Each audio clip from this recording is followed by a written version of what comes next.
So I began chemotherapy in April of 2010. 4 rounds of AC, 4 rounds of T. We all know what that means, right? We know the lingo. I had dose stents, so every 2 weeks. Got a month off, and then went in for the bilateral mastectomy with reconstruction, with a complete axillary node dissection, followed by a month off, and then 7 weeks of radiation. So for me, this was really interval training, right? Like 1 week on, 1 week off, 1 week, and I could, as an athlete, I could relate to that, and I could understand that language. And that was really how I kind of faced my treatment too. If I was able to go into it as an athlete, I had had really good training up to that point. You know, this was just a race, and I had different finish lines along the way, and I would try my best to meet them with my head held high. I didn't always. Sometimes I was under the covers. But for the most part, you know, you get to a certain level, and then what's the next one? Give me another one, coach. Put me in. I'm ready to go. I'm now a year into tamoxifen and have 4 more years to look forward. So that's what my treatment was. I should also mention I finished radiation ended December 19th. So I'm almost at my year anniversary of being done with treatment in the rearview mirror. So we began the treatment, and I am so lucky to have an amazingly wonderful family. My mom is in the audience, and I'm not going to look at her right now,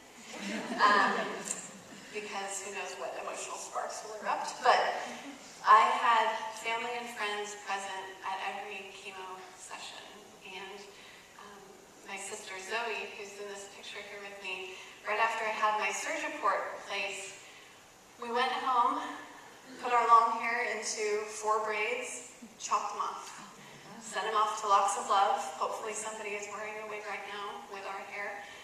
She's a nurse up in Washington with 3 children of her own, and she's amazing. No hesitation, picked up the buzzer. You know, my son Demo did the initial shaving, and then we had to do some touch-ups. But it was actually a really joyous moment. I think for me, I have control issues, and so I wanted to control when I lost my hair, and this was a way for me to do that, to kind of take back control wherever I could get it, and to have my sister do it with me. I mean, you just can't ask for anything better.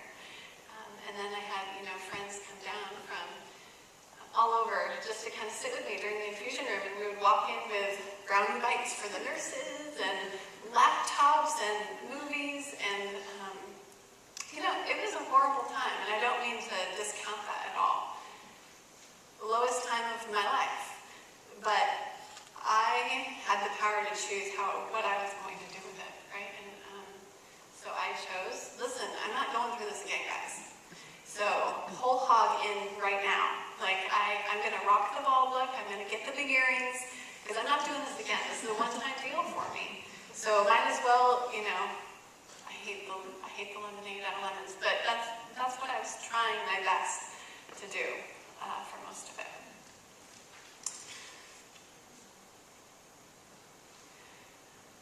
As I mentioned, control issues. Type A, a little bit. I have a really hard time asking for help from people.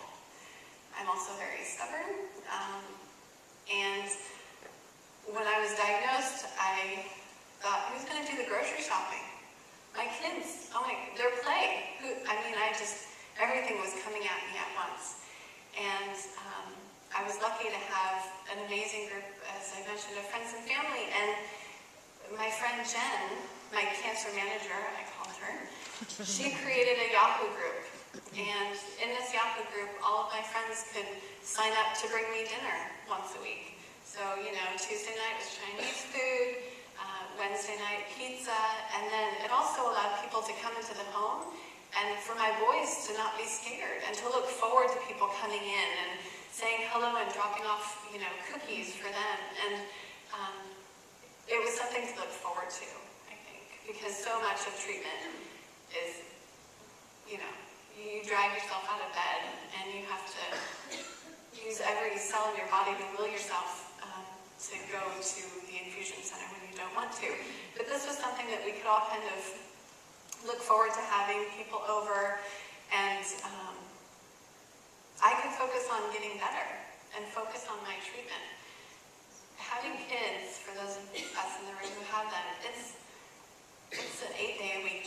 I mean, there's no rest. Last night, I went through the slides with them, and they kept asking question after question, and you know, I had to have these strategies already in place so that I didn't have to fret about making their lunches as much as, you know, we have to do. I wanted to worry about reading them stories at night and cuddling with them instead of being stressed out with them because I was tired and cranky and nauseous. Anyway. That's what we ended up doing with my wig. Zena likes to wear it a lot.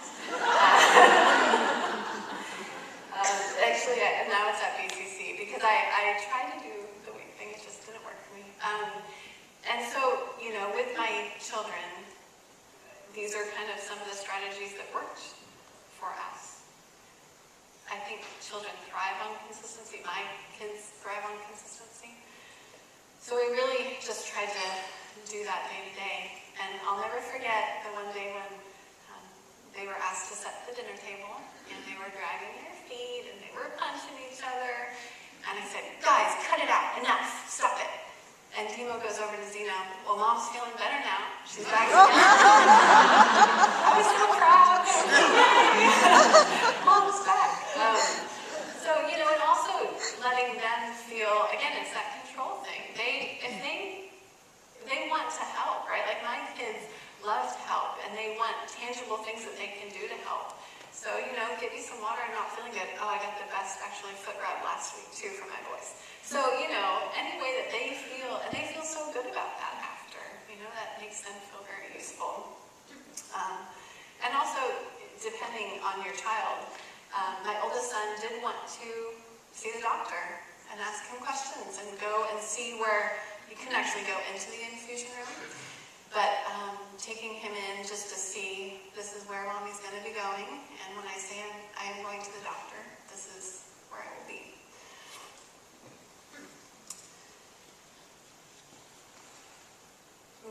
Again, whispers and secrets don't really work for my boys. It just creates fear and anxiety in them. And so pretty early on, realized that how do you explain cancer to a 3-year-old or an 8-year-old? And we figured out an age-appropriate way. And for us, my kids love Legos. So for us, we used a Lego analogy. So here's a red Lego, and it's my healthy cell. And then there's this blue Lego that comes around and it attaches to the red Lego. And what the doctors are doing, they're giving me medicine to take that blue Lego off. Because the blue Lego, that's not a good Lego. It's going to get rid of the red one, and nobody will have any Legos anymore. And so this really worked for them to understand it and to see it in a tangible way. And then later on, they kind of created their own language. So Zeno, my port scar that I have, he said that the doctor had to give me a scratch so that they could give me the hard medicine that would make my hair fall out, that would make me better. Exactly. I mean, put that in a medical journal, would you? That's exactly what happened, you know. And again, it helped them a lot. And when I got stuck, because I did get stuck, there were some fantastic books that my other sister, Deanne, gifted to them. And they were just great starting points. If, you know, they would pick it up and read it at night and say, well, in this book, you know, the mommy's wearing a scarf. Would you want to go buy scarves? Yeah, let's go buy scarves. And figuring out in this book, you know, Tommy's mommy dies. And it's like, oh, crap. Okay, yes. And people do die from cancer, but I'm not planning on doing so.